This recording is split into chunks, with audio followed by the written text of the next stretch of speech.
أوي من جوّه.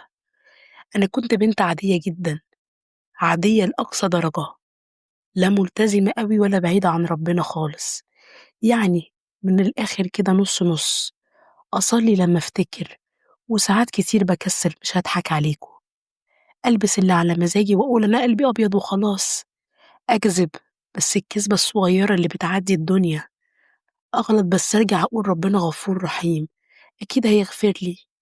كنت شايفة إن كل ده طبيعي، وإن كل الناس كده وكل الناس بتغلط، وإن ربنا أكيد مش هيحاسبني على الحاجات الصغيرة دي، بس اكتشفت إن الحاجات الصغيرة دي هي اللي بتفرق.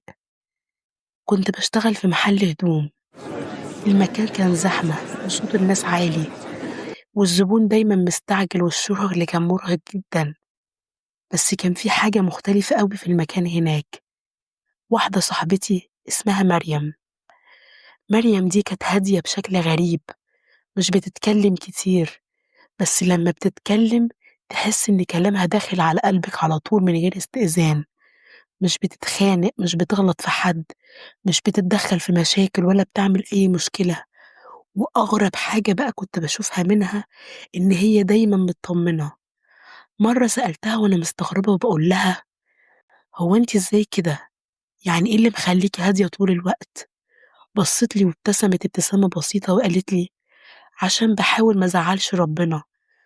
ضحكت وقُلت لها: "هو ربنا مستني منِّك أنتِ يعني؟"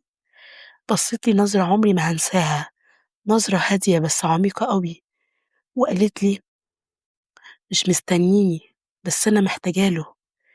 الجملة وقتها عدِّت، بس الحقيقة إن هي ما عدِّتش، فضلت جوايا من غير ما أحس، وعدّى الوقت لحد اليوم اللي بدأ فيه كل حاجة، يوم عادي جدًا زي أي يوم.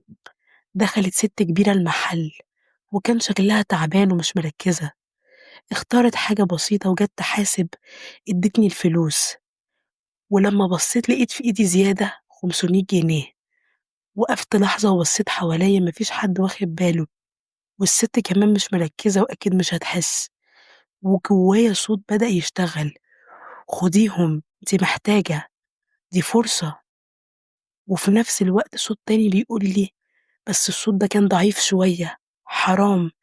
لكن بصراحة كنت قرّبت إن أنا أسمع الصوت الأول، لحد ما سمعت صوت ورايا بيقول لي: هدى، الفلوس زيادة.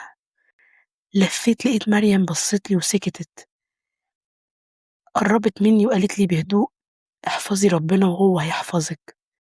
الجملة دي كإنها وقفت الزمن،